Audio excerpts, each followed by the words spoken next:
Welcome. You are listening to Sharegiving Secrets with Deborah Greenhut. If you are a family caregiver or expect to be one, and you want to maintain your well-being while caring, then you are in the right place. I am your host, Deborah Greenhut, speaker, author, and rational caregiver advocate.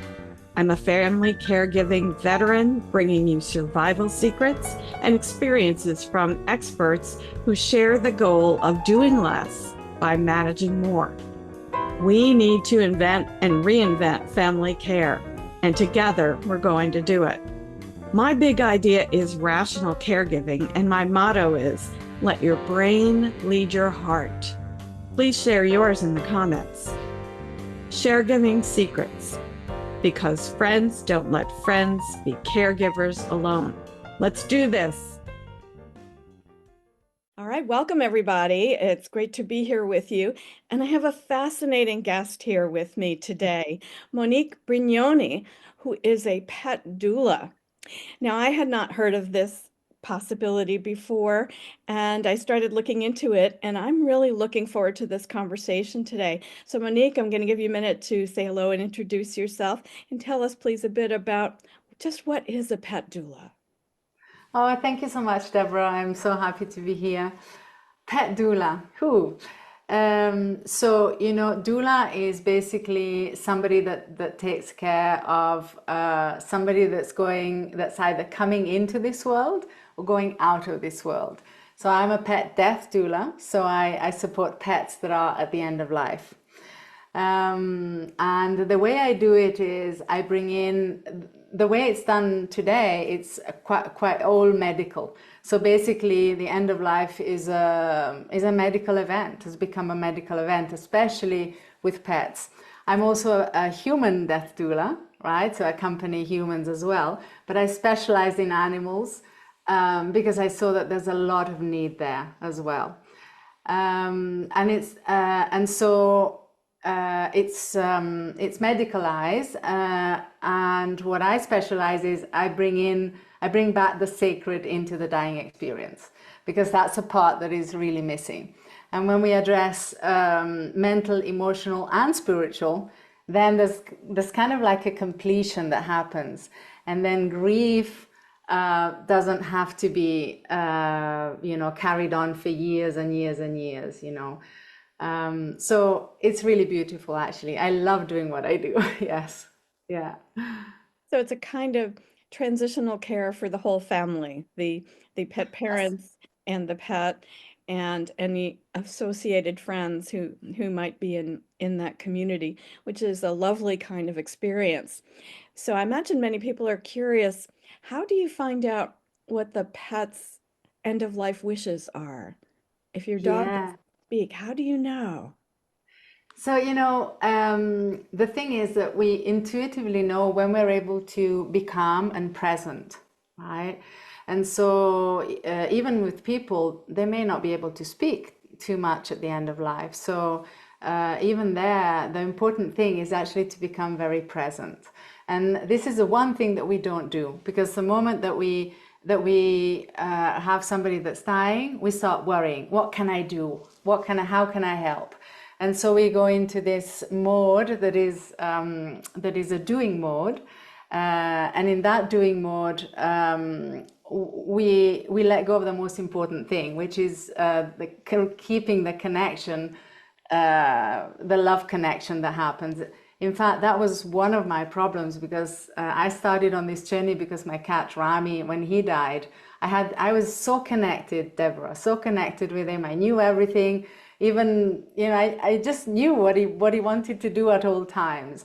And then when he was just 6 years old and he was diagnosed terminal, and I just went off on a spin. I was just trying to save him. I was just desperate. And the sad thing was that basically Rami died. He was at the vet. He was getting fluids. And I didn't even realize he was dying. I was out trying to find a cure for an incurable disease.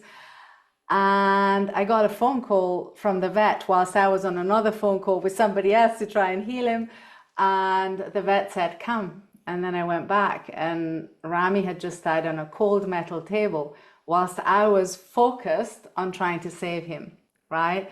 And so I realized that that's the one thing that is important to them. Rami hadn't stopped loving me 1 second at all moments, right? That connection from him to me was there, but my connection shifted from our love to my stress, and in the stress, we lose all connection. And so this is why I'm doing what I'm doing. I'm really trying to help people come back to that connection. And you can have that great connection, and you probably know this, with humans as well, if we are present. Yes. Yeah. I noticed that you focused on intuition at the beginning. And as you were speaking, it occurred to me that really whatever we know about our pets or our fellow humans during their lives is still applicable in their moments of dying, the way it sounds. So had you stuck with your pet and not been running around trying to save the universe, that might have been a different kind of experience. Oh, yeah. So I think many people don't really think about it, that we don't like to think about how our last moments will be. And often we think, well, I'm not going to know when that's going to happen. But if you do have the advantage of thinking about it and talking about it, I think everything goes a lot more smoothly and less painfully for people. I remember after my mother passed away, she hadn't made any of her wishes known, and my dad and I puzzled over what to do for a long time, and it was totally unexpected. But after she died, he started to talk to me about what he wanted. Yeah, And that's it was so lovely. helpful to me after the chaos of losing my mom, and it came up very suddenly after that. So we didn't have a lot of time, but we did have Yeah, that peaceful conversation. that's And beautiful. yeah, often at the end Yeah, of their lives, people don't want the same things they thought they wanted when they yeah, were 30 either. yeah. So that's a good You, thing to be. you know, with pets, with animals, it's more of a we just like all of our lives, we have them kind of do, unless you have a cat, which a cat kind of guides you on what to do. But you know, usually dogs, I'm joking a bit here, but we tell them what to do. It's time to have meal, it's time to walk, it's time to go, you know, we're going on holiday and things like that. At the end of life, I always say that the animal is who guides us. And so it's like maybe they don't want to eat as much, or maybe they want to change something. So we are trying. So we are suggesting, we are offering, right? And if they don't want it, that's when we need to have the strength to say, there's an intelligence within our bodies that created us from a little sperm and a little egg and created this amazingness that we are, right? The heart that beats, the eyes that see, all of everything that works in our bodies, we didn't create it. There's an intelligence within our bodies that created it. And the same intelligence also has organized the end of life. It has organized the entry in this life, and it organized the end of life, right? So if we are able to trust that an animal knows how the end of life is, because the interesting thing is that as humans, we kind of like go like all of our lives, we allow we come to the end of life and we go like, well, I don't know what to do. So then we give the responsibility over to the vets, right? The thing is that they haven't studied the end of life. They've studied euthanasia, or they've studied how to keep an animal alive, right? But when we learn about the end of life process, for example, then we're able to better help our pets, but also people, because it's the same process, it's the same stages that go for people and animals. But then it's that looking at them to see what they want, right? Now they are guiding us, right? So for example, we say, okay, they don't want water. They don't want food. Usually you go to the vet and the vet gives them something to make them eat, right? So it's like, instead of forcing, when we understand at the end of life, when we understand that that's exactly what they're doing, when we understand their mission, when they understand all of these other things that are not just the physical dying, because it's not just the physical dying, it's a spiritual event, like I said, it's an energetic event, right? So when we approach it from all of the levels, we see that whilst the body is breaking down, that in order for the soul to leave the body, then there's so many other things that are happening, so many in humans and in animals. And here we're touching beautiful places that we would never think to touch in such a difficult moment, right?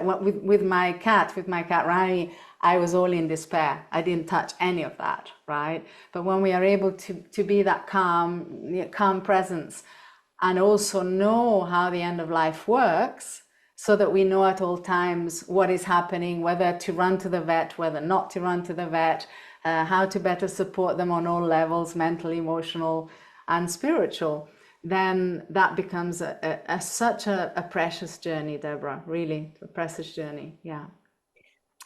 And can I just say one other thing about pets, because about animals, we have to remember that they're not like us. They don't have that part of the brain that is rational, that goes like, you know what, I really don't like this, Deborah. I really would like something else. So can you please do this for me?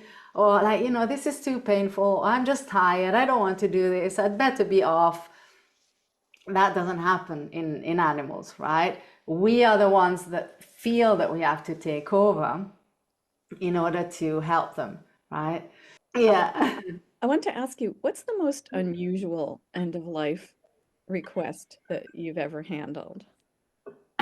From Well, from human or animal? well, from animals, not really. I mean, it's just very, very simple in the sense that animals just are. They just, for them, it's just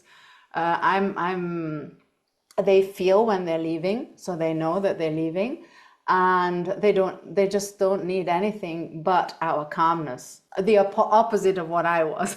Absolutely, right? And when we're able to be like that, then their bodies know exactly what to do. They know what to do, right? So the animals don't really have many requests. And the people, it depends. It really depends on. Do you mean the people that are dying, or the pet parents? Well, and any one of the above, because I think people aren't sure what the scope of this is. So what would be an unusual or a remarkable request that you might have ever heard, if you can think of one? Um, well, a lot of pet parents call to ask me when it's time. You know, they want to know, yeah, when the pet wants to go, right? And this usually comes from a subconscious belief that we all have in our, in our brains, that tell us that that dying is painful, because we are told that dying is painful. And from the moment that we get the diagnosis until the pet dies, then it's like a stress of wondering, when is it the time, right? So some people just go with the vet and just say, okay, you tell me when the time is, and okay. Other people call animal communicators. I'm an animal communicator, so often I get calls to ask me, can you tell me if my pet is ready to go? But one thing that I tell people is, like, when you communicate with when you do a communication, basically the message comes in frequencies, right? And then our brains translate that frequency into words, but it can only translate what we already have in our brain, right? So if we don't know something, it won't get translated. So when animal communicators that don't know the end of life process ask a pet, is it time? They might get, yes, it's time, because the animal says, yes, I know, I feel I'm going. They have no problem at all whatsoever in going. They're just like really calm with everything. But they might translate it, they might get the message, oh yes, it's time, take me to the vet to do euthanasia, right? And so this becomes a difficulty, because we need to be able to understand this end of life journey in the same way that we do with a human, and ask them, how would you like you said with you and your dad, that you were trying to understand what the wishes were, that if you can't have that conversation before, it's difficult, right? But with pets, we have to realize that they're animals, and they have different things than ours. Not so different, because I think all humans and animals want to die in their home with their loved ones. The last place a pet would think of wanting to die is at the vets, because they don't like going to the vets, right, in the first place. Mm-hmm. So, but we never think about that. We're just so in the stress, in the same way that I was, as in, I need to help my pet. And what I always suggest to people is, like, we prepare for everything in life, everything, even an event, right? You look at the background, we put the right, whatever. But the one thing that is certain in life is death. And we tend to want to wing it at the last moment, right? And so it's like, let's learn about this. Let's learn what happens. Let's learn on all levels what happens, so that when it does happen, we can remain conscious, we can remain calm, we can remain present. And that is the best gift for humans and for animals. Just being there with our beautiful presence and our love, and holding that connection. I say that we create these bridges of love across forever, because when we are in these higher frequencies of love, the connection stays even from the other side. So absolutely. It sounds like one of the best things you can do is manage down your stress as much as possible, so you can listen and find out what's really going on here, and the best you can. So I want to say how much I've enjoyed speaking with you today. And I'm sure many people are very interested in following up with you. So what's the best way for people to reach out to you? Well, I'm on Facebook. I'm on Instagram. And so my name, might be a bit difficult, my name, because it's Italian. But I also have a website. It's called Animalchemy. So not Animal Alchemy, but Animalchemy, because the other one cost $10,000. It was a bit too much. And I also have another one that's called petwise.world. And on that one, people can register. It's free. They can just register for free, and then they'll get a 45-minute presentation on death and dying that I created. So that's, that might be so generous of you. I'm sure many people's curiosity has been aroused today. And I want to thank you so very much for taking the time to interview with me. And look forward to keeping in touch with you to find out what's been developing on this front, which is so promising, and I think so important as we start turning inward a bit to figure out what's most important to us. Absolutely. That's so beautiful. And so thank you so much for what you do as well. This is so beautiful. And the one thing I want to say is that I'm now trained pet death doulas. That's my main thing, because I really want to change a paradigm so that we can, with the help of our animals, go from conditional love to unconditional love, and then divine love at the end of life, because we make that connection to the other side. And this is beautiful. So yes, thank you so much, Monique. Thank you, Deborah, for taking the time. Thank you for joining me today on the Sharegiving Secret: How to Survive Family Caregiving. I love sharing these insights and stories to empower you on your caregiving journey. If today's conversation resonated with you, consider diving deeper by picking up a copy of my pamphlet, Non-Negotiables for Caregivers. It's filled with great strategies to help you think through how to maintain your well-being while caregiving. Nobody wants to become Carezilla, right? Visit sharegiving.net to get this resource that can help you navigate your caregiver path with grace and resilience. Let's continue to share our stories and support each other. Until next time, keep sharing, keep caring, and remember, you're not alone on this journey. Thank you.